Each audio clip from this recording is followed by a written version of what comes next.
If you're ready for the playoffs, say yeah, playoffs, face down, booty up, playoffs.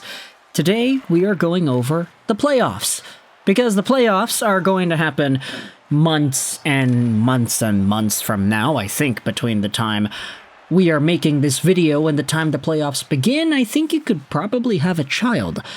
It's a ways away, I think. And in this video, we are going over the very first MoneyPuck playoff odds. Let's go out there with the newest and most improved playoff calculated odds as of Wednesday, October 2nd at 6:05 p.m. Eastern Standard Time. I'm pretty sure that MoneyPuck updates these every 24 hours or so by the time 6:05 p.m. Eastern today rolls around, these odds might look a little bit different, and depending on the results of the games that we see, there might be a lot more movement as the season eventually starts and continues. But today I wanted to go over some of the teams that are near the top of the winning cup category, as well as being near the top of the making playoffs category. I'm pretty sure y'all are familiar, but MoneyPuck is maybe the most popular playoff odds website that exists out there. It's not a gambling website. You can't go out there and use these as your odds-on favorites, kind of, over, under, minus 1,000, whatever kind of thing.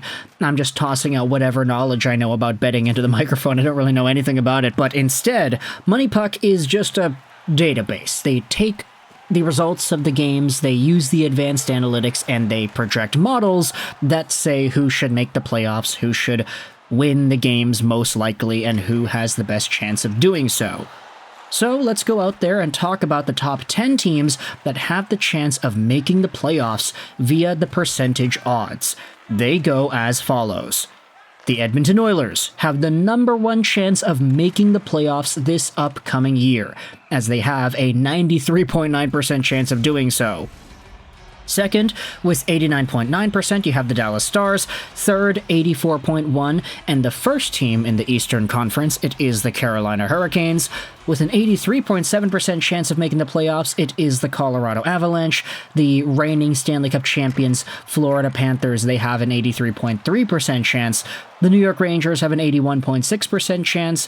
And then we are going over into our second Pacific Division team. The Vancouver Canucks have an 80.4% chance at making the playoffs, followed up by 3 Eastern Conference squads, the Lightning, the Leafs, and the New Jersey Devils, each at 74, 73, and 72%. The following names are actually all Pacific Division teams. Vegas and LA are next up with 71 and 67% respectively, but I wanted to focus more so on the top tier teams here and just get into a conversation as to what makes them better, what makes them having these high odds, and how exactly that projects into potentially winning the Stanley Cup. Edmonton, I would say, they did get a little bit worse with the departures of Holloway and Broberg, but they did add some extreme firepower with guys like Victor Arvidsson and Jeff Skinner. So, lots to like out of Edmonton. They were always going to have a lot of expected goals and advanced analytics going their way because McDavid, Draisaitl, Hyman, Nugent Hopkins are so good offensively. Their analytics feed into the model very well, which is why they're going to be winning a lot of games, and it's why they have the highest chance of making the playoffs.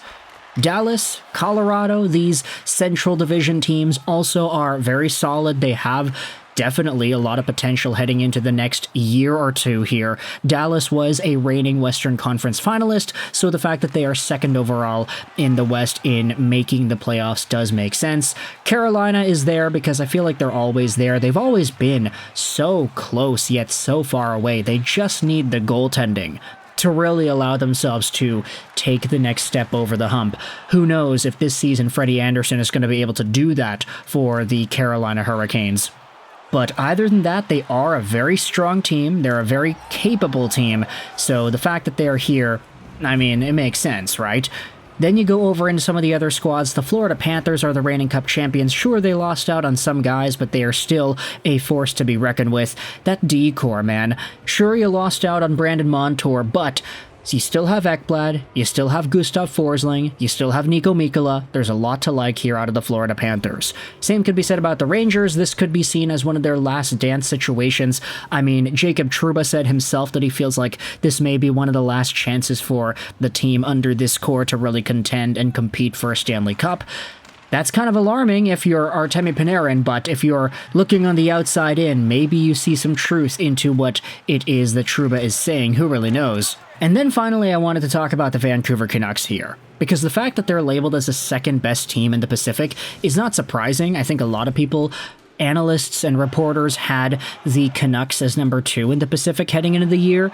They were number 1 in the Pacific last season, but the Oilers did get better, and you could debate the Vancouver Canucks might have gotten worse on defense. Their forward core, I'd say, is a lot better this season, but defensively, they might actually be the same, if not a tad worse this year.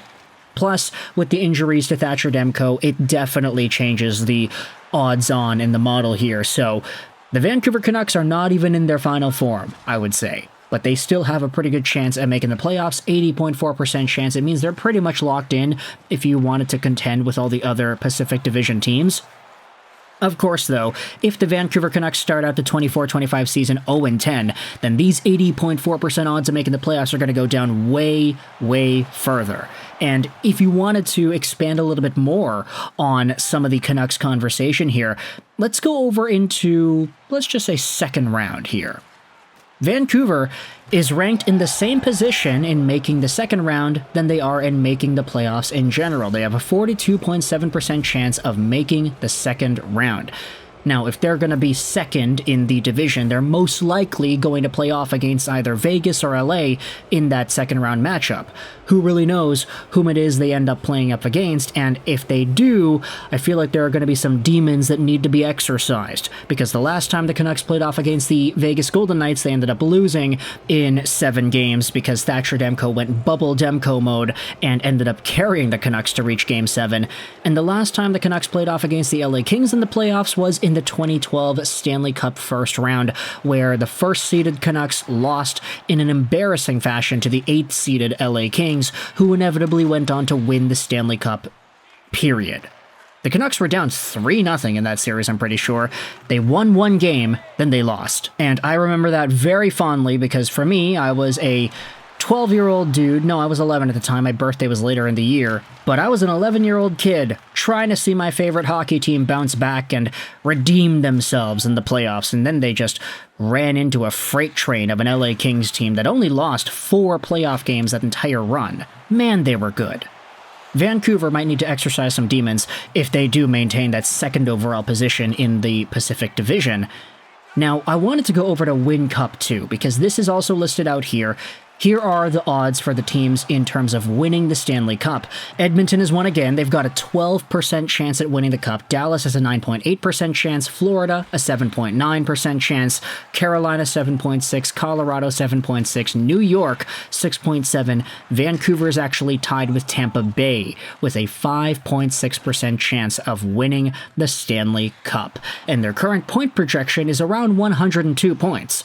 So, as a Vancouver Canucks fan who is trying oh so hard to create this Edmonton rivalry notable again, because, you know, I'm kind of salty that my team ended up losing to Edmonton last year, this is good. This is pretty good, and I think a lot of Canucks fans are going to be happy with that result. Maybe not necessarily the fact that the Oilers have much higher odds, but because Vancouver is being favored so highly in these analytical models. So, if you're a Canucks fan, if you're an Oilers fan, I want you to let me know your thoughts in the comment section below. How do you feel about these playoff odds? Vancouver, speaking to my Canucks fans here, they have an 80.4% chance of making the playoffs and a 5.6% chance of winning the Cup. The Oilers have double that, and they are going to be a force to be reckoned with this season. I don't think anybody's going to be expecting any less, but what are your thoughts on the Oilers having such high expectations to winning the Cup? What are your thoughts on Dallas being second, Florida third over here, and then all the other teams following up suit too? Thoughts in the comment section below about the updated Stanley Cup odds from MoneyPuck. I hope you enjoyed this video. 99 and bye.